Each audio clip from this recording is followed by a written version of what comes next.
o fervor da sua ira contra Amaleque. Por isso o Senhor te fez hoje isso.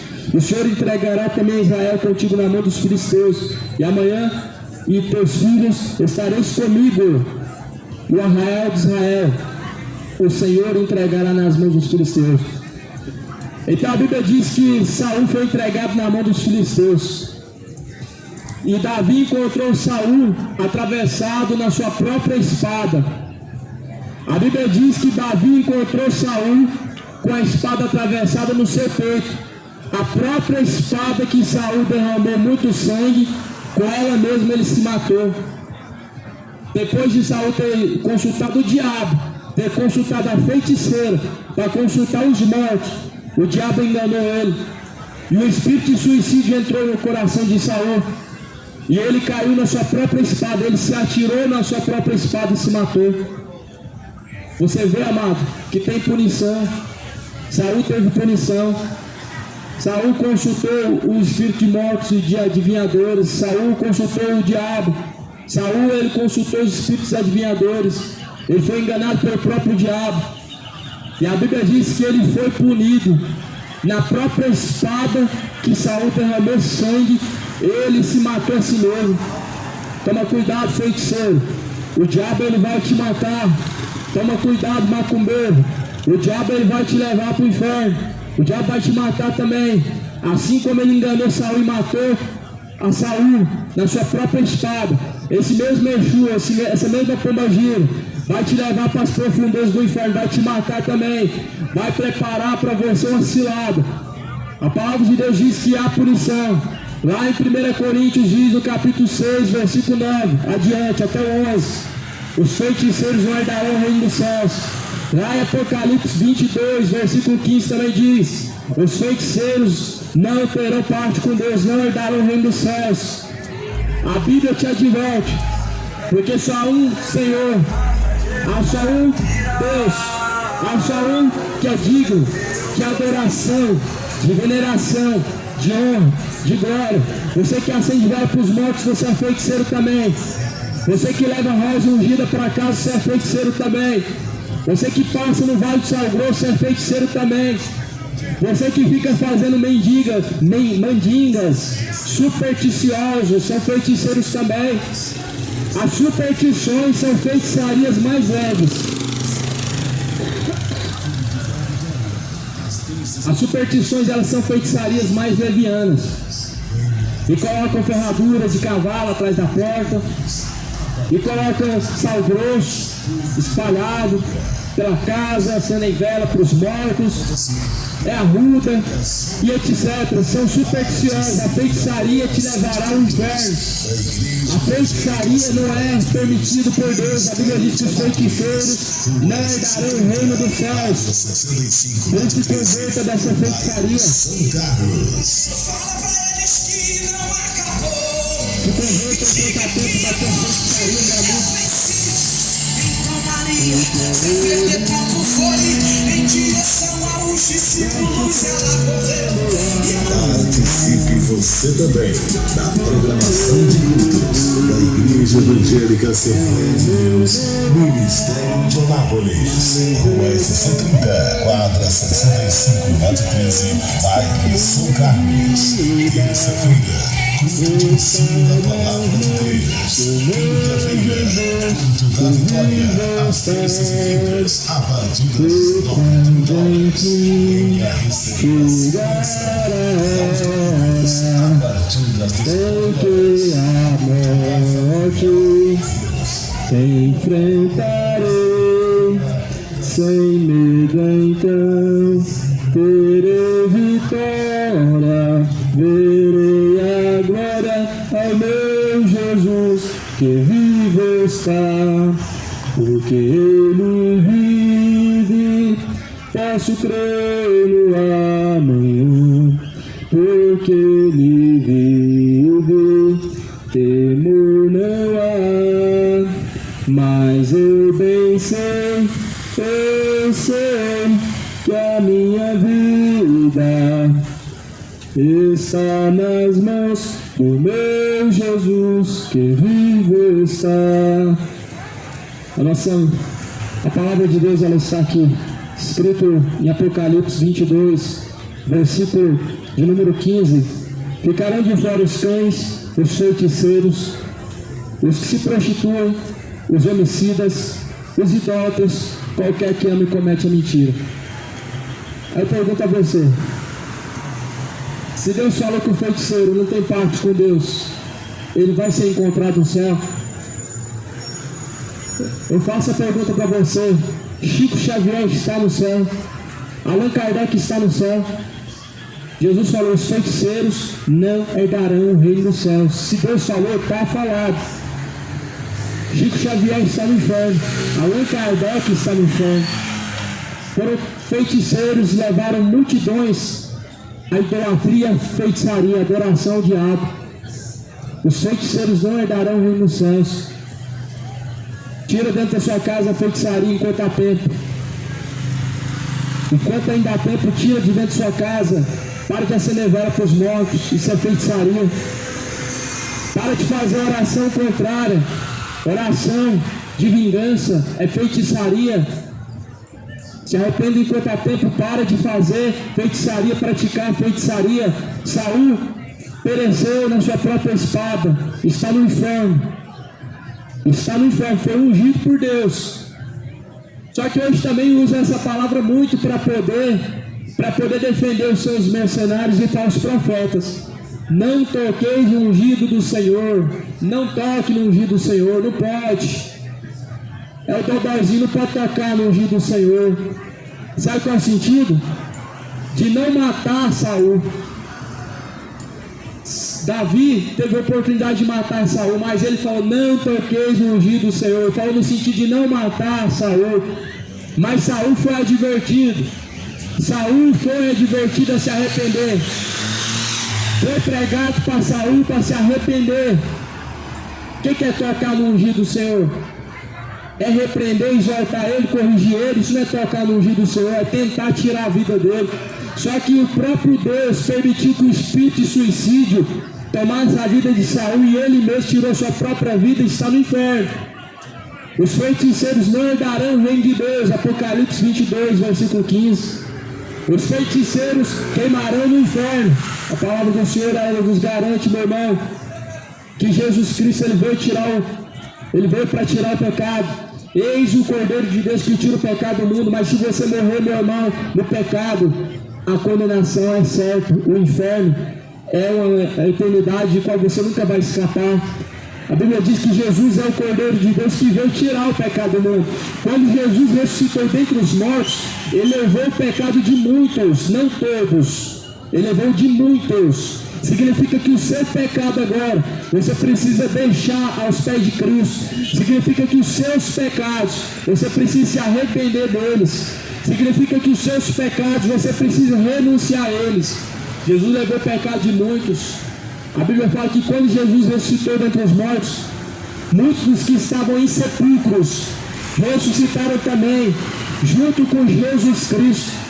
A Bíblia diz que os que estavam em sepulcros foram vistos por uma grande multidão ressuscitando. Jesus passou 3 dias e noites no seio da terra, pregou para os espíritos em prisões, e em 3 dias Jesus, ele realizou a obra do Pai, ele ressuscitou. Ao 3º dia, e muitos que estavam em prisões ressuscitou junto com eles, que estavam em sepulcros ressuscitou junto com eles. Eu te digo, não foram para o inferno. Jesus pregou. Jesus vai ressuscitar no último dia, muitos para o desprezo eterno, muitos para o gozo eterno, uns para a salvação, outros para a condenação. No último dia muitos vão ressuscitar, uns para a condenação, outros para a salvação. Ninguém vai reencarnar. Jesus não reencarnou. Jesus ressuscitou no mesmo corpo.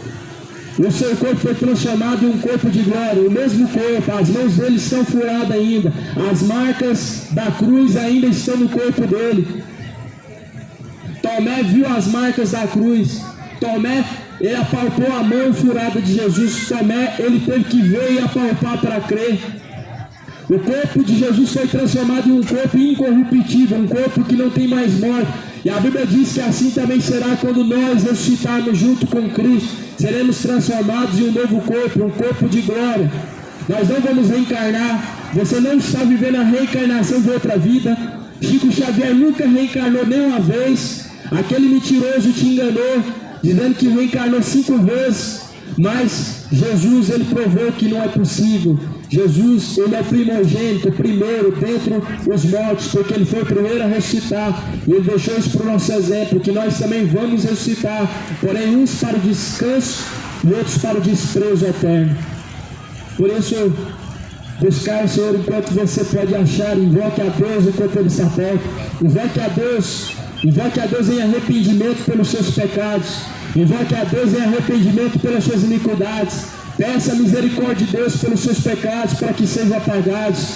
Peça a misericórdia de Deus e Ele te concederá. Porque a Bíblia diz que Deus é misericordioso em perdoar e em salvar. A Bíblia diz que Deus, ele é misericordioso. Mas Jesus, ele tem misericórdia dos misericordiosos. Bem-aventurados os misericordiosos, pois os tais é o reino de Deus. Que você possa buscar o Senhor enquanto se pode achar. E a Bíblia, ela garante. A Bíblia garante que Jesus Cristo, ele é o único. E todo joelho diante dele se dobrará e toda língua o confessará. Que a graça de Deus seja sobre a sua vida.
Pensando aqui o que eu vou fazer.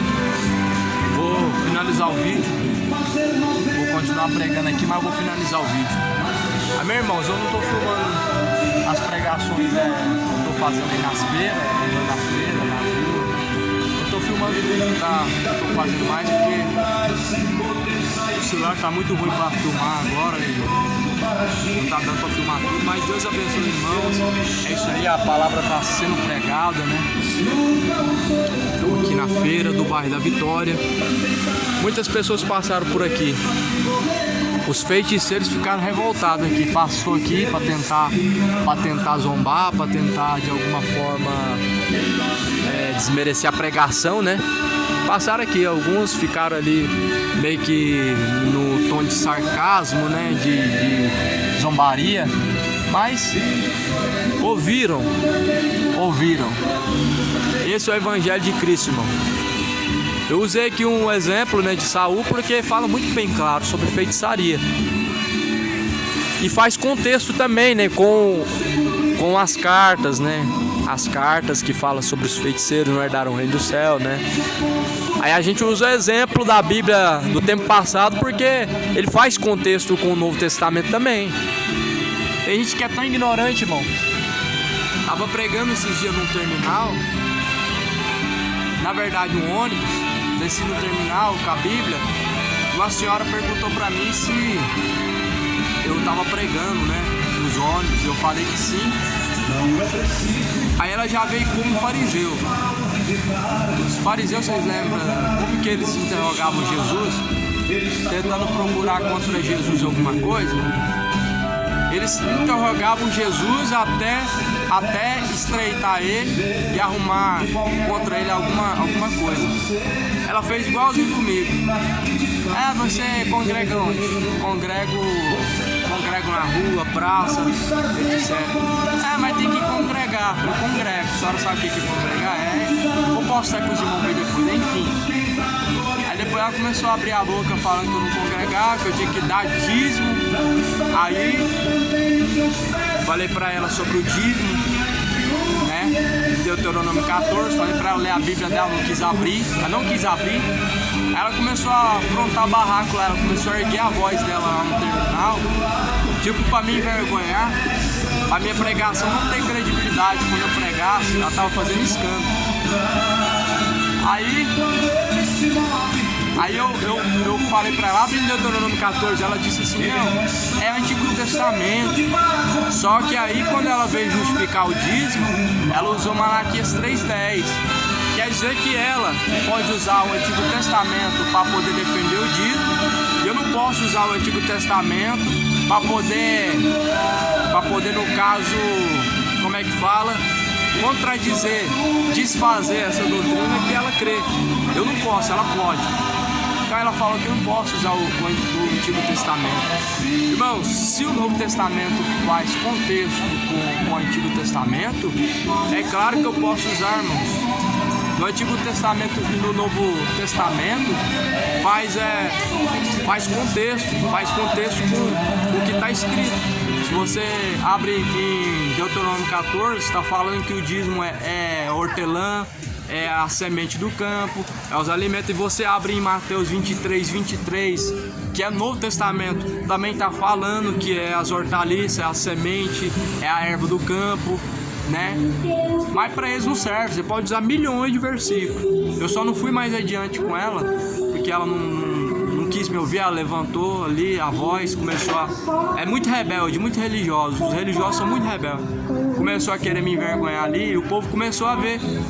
Ficou feio pra ela, ficou vergonhoso pra ela, porque quando eu falei da Bíblia, aí ela levantou, ela quis escapar, quis correr, igual o testemunho de Jeová quando você fala de orar pra eles. Então é isso, irmão. Eu usei aqui o Antigo Testamento e o Novo Testamento ele contextualiza. Se está falando que os feiticeiros não herdaram o reino dos céus, é porque não vai herdar. Então se arrependa e vamos pregar a verdade para o povo ouvir. Ficam na paz, irmão.